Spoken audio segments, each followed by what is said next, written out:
आराम से रहो। क्वेश्चन है कि यदि किसी भिन्न के अंश में 1 जोड़ दिया जाए तो वो 1/2 हो जाता है, और यदि उसके हर में 1 जोड़ दिया जाए तो वह 1/3 हो जाता है। ठीक है, बात समझ में आ रहा है ना। तो यहाँ पर देखिए कोई भिन्न हम लोग मान लेंगे। भिन्न क्या मानेंगे, मान लीजिए कि x बाई y एक भिन्न है, ठीक है, या a बाई b भी मान सकते हैं, हमारे ऊपर है। तो इस भिन्न में अकॉर्डिंग टू क्वेश्चन क्या बोल रहा है, तो यहाँ पर लिखेंगे प्रश्न से। पहले बोला है कि अंश में 1 जोड़ दिया जाए तो वह कितना हो जाता है, 1/2 हो जाता है। तो इसको देखिए 1/2 हो रहा है, तो इसको सॉल्व करके हमें समीकरण बनाना है। कथन को किस में बताना है, समीकरण में। तो देखिए क्रॉस मल्टीप्लाई हो जाएगा, 2 में 1 से गुना होगा तो 2x, और 2 में 1 से गुना होगा तो 2, अब बराबर y में 1 से गुना होगा तो y को इधर लाएंगे तो क्या हो जाएगा, 2x माइनस का y प्लस का 2 बराबर का 0। ये हमारा हो जाएगा पहला समीकरण। फिर दूसरा कथन बोला गया है कि यदि हर में 1 जोड़ दिया जाए, तो ऊपर वाले को अंश बोलते हैं, नीचे वाले को हर। लिख देंगे पुनः, क्या लिखेंगे, पुनः। इस बार हर में जोड़ेंगे, क्या जोड़ेंगे बाबू, 1। अगर हर में 1 यानी हर क्या है मेरा भाई, y में 1 जोड़ते हैं तो कितना हो जाता है, 1/3। फिर 3 में 1 से गुना करा देंगे तो कितना हो जाएगा, 3x। y में 1 से गुना होगा तो y + 1 है तो y + 1 होगा। इधर दोनों को लाएंगे तो माइनस में हो जाएगा, क्योंकि दोनों प्लस में है तो माइनस में भी y, माइनस में 1 बराबर 0। ये समीकरण क्या हो जाएगा, 2। तो इस तरीके से यहाँ पे दोनों समीकरण प्राप्त हुआ। बात समझ में आया। तो अगर जब भी इस तरह से कथन दे और हमें क्या कहे कि किस में बदलो, तो याद रखिएगा, यानी कहने का मतलब है कथनों को समीकरण में बदलें, तो इस प्रकार से हम लोग चेंज कर देंगे। बोलिए बात समझ में आए। हाँ, अब इसके बाद से इस कथन को आप किसी भी विधि से बना सकते हैं, प्रतिस्थापन, विलोपन। अगर इसमें बोले कि अंश और हर ज्ञात करें, तो अंश और हर ज्ञात करने के लिए हम क्या करते हैं, इस कथन को ज्ञात करते। बात समझ में आए, दोनों समीकरण को हल करते, ठीक है। तो लेकिन हमसे क्वेश्चन में बोला था कथन से समीकरण ज्ञात कर देने के लिए, तो बस इतना ही करेंगे। बोलिए समझ में आया, ठीक है। यहाँ पर 3 मिनट हो गया। चलिए देखिए, इसको p/q के रूप में लिखना है।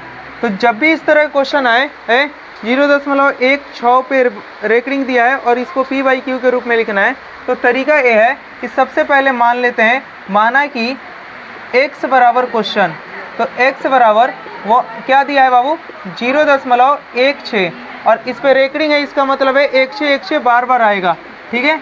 ये टर्म बार बार क्या होगा, दोहराएगा। इसको समीकरण 1 मान लेते हैं। और देखिए जितने संख्या पे बार रहता है 1 पे 0 लगा करके गुना कर देते हैं। जैसे 1 पे 2 संख्याओं में बार है तो लिखेंगे क्या, 100 से, समीकरण 1 में 100 से गुना करने पर, समीकरण 1 में 100 से गुना करने पर, तो यहाँ पे गुना कर देंगे, गुना करने पर जैसे ही 100 से गुना करेंगे तो क्या हो जाएगा, बाएं तरफ भी 100x हो जाएगा, और 100 से इसमें गुना करेंगे तो 16.16 डॉट डॉट, ये हमारा समीकरण क्या बन जाएगा, सेकंड। समीकरण क्या बन जाएगा, सेकंड। अब यहाँ से करते क्या है, समीकरण सेकंड में से समीकरण फर्स्ट को घटा लेते हैं। समीकरण सेकंड में से समीकरण फर्स्ट को घटाने पर जैसे ही घटाते हैं तो क्या हो जाएगा, तो बोलोगे बाएं पक्ष को बाईं तरफ से घटाएंगे और दाहिने पक्ष को दाहिनी तरफ से घटाएंगे। तो यहाँ पर देखिएगा, यहाँ पर घट के क्या आ जाएगा, 0.16 घट जाएगा। तो यहाँ पर क्या बच जाएगा, सिर्फ 16। इधर 100x में से 1x चला गया तो 99x, x का मान आ जाएगा 16/99। बोलिए समझ में आया, ये नहीं ना कट रहा है, समझ में आ रहा है ना ये, ठीक है। किसी को कोई दिक्कत। चलिए अगर इसको हम शॉर्ट तरीके से बनाने की प्रयास करें तो तरीका क्या बताया था कि जब भी इस तरह क्वेश्चन आए, देखिए 0.a और b दोनों पर रेकरिंग हो, तो तरीका क्या है, ए बी को लिख दो और जितने संख्या पर रेकरिंग है उतना 9 बैठा दो, यही ना बताया था। तो इसका शॉर्ट तरीके का शॉर्ट मेथड ये हो जाएगा। तो याद रखिएगा यहाँ पर क्या था, 0.16 पे बार था, तो इसको अगर हम p/q के रूप में लिखेंगे तो देखिए क्या हो जाएगा, जो संख्या उसको लिख दो, जितने संख्या में बार है उतना उतार दो, तो 16/99 हो जाएगा। यहाँ पे भी 16/99 है। तो शॉर्ट क्वेश्चन में पूछे तो ऐसे, ऑब्जेक्टिव में पूछे तो ऐसे बनाना है। बोलिए समझ में आया। गोले का वक्र पृष्ठीय क्षेत्रफल ज्ञात करें यदि उसका व्यास कितना हो, 14 सेंटीमीटर। यानी अर्धगोले का क्या दिया है, व्यास कितना दिया है, 14 सेंटीमीटर। तो त्रिज्या क्या होती है, व्यास की आधी होती है। तो 14 का आधा कर देंगे तो क्या होगा, तो बोलोगे 7 सेंटीमीटर। कितना होगा, 7 सेंटीमीटर।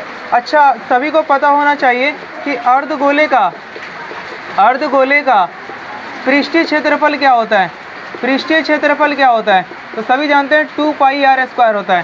तो अर्धगोले का वक्र पृष्ठीय क्षेत्रफल कितना होता है? 2 पाई r स्क्वायर होता है। 2 है तो 2 पाई का मान होता है 22/7, r का मान कितना है 7, तो 7 का स्क्वायर नहीं 7 गुना में 2 बार, तो 7 से 7 कट जाएगा, 7 दूनी के 14, 14 दूनी के 28, 14 दूनी के 28 है तो कितना होता है 30, 308 सेंटीमीटर स्क्वायर इस क्वेश्चन का आंसर हो जाएगा। बोलिए, बात समझ में आया? नेक्स्ट क्वेश्चन है, प्रथम 6 अभाज्य संख्याओं का माध्य क्या होगा। यानी पहले 6 अभाज्य संख्या पता होनी चाहिए शुरुआती। तो सबसे पहले अगर 6 अभाज्य संख्या की बात करें तो सबसे छोटी 2, उसके बाद 3, उसके बाद 5, उसके बाद 7, फिर 11, फिर 13, ये 6 अभाज्य संख्याएं हैं। और इसका माध्य निकालना है तो माध्य बराबर होता है प्रेक्षणों का योग बटे प्रेक्षणों की संख्या। तो इनका क्या कर लेंगे, योग कर लेंगे, और योग बटे क्या हो जाएगा, प्रेक्षणों की संख्या। और इनमें कितनी प्रेक्षण है? तो 6 संख्या हैं, 3 2 5, 5 5 10, 10 17, 17 में 11 जोड़ेंगे तो कितना होगा 28, 28 में 13 जोड़ेंगे, 28 में 13 जोड़ेंगे 41, 41 को 6 से भाग दे देंगे, 41 को 6 से भाग दे देंगे, कितना आएगा 6 कितना आएगा, तो भाग दोगे कितना बचेगा, तो 5 बचेगा। तो यहाँ पर 8, 6.8 सेंटीमीटर, 6.8 इस क्वेश्चन का आंसर हो जाएगा। इसका माध्य कितना होगा 6.8, याद रहेगा। चलिए बताइए, समझ में आया? बस आज के लिए इतना ही, ठीक है, कल बताते हैं आप।